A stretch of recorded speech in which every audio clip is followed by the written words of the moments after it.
Welcome to News Watch, and I'm Andrew Carey. We'll have all your stories from tonight, but first, we're going to send it to our reporter, Mattias, who is currently at Staples Center, where there was a post-game confrontation between the Clippers and the Rockets. Yeah, Andrew, so I'm at Staples Center. It's known for its performance events and its basketball games, but I guess you could say there was a little extracurricular after tonight's Clippers-Rockets game.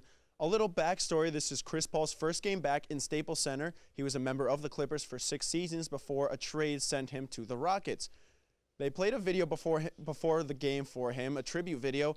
A lot of mixed responses from the fans, a lot of booing and a lot of cheering. So it was a chippy game throughout. Technicals were given out, and especially between Trevor Ariza and Blake Griffin, they were going at it all night.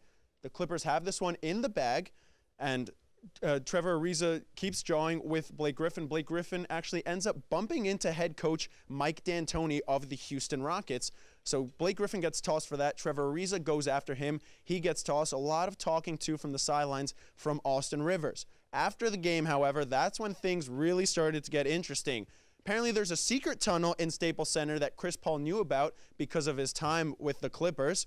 So he leads Gerald Green, James Harden, who didn't even play in this game, and Trevor Ariza to circumvent the locker room and trying to get in through a back door. They sent their center, Clint Capella, who stands at 6'10", to go knock on the front door to distract the Clipper staffers.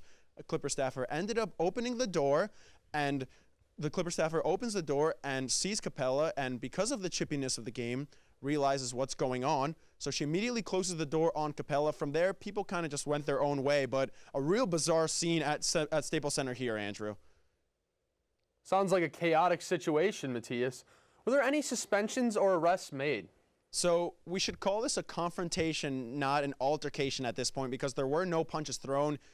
Trevor Ariza's teammates had to hold him back, but he ended up not throwing any punches at a player or connecting with anyone.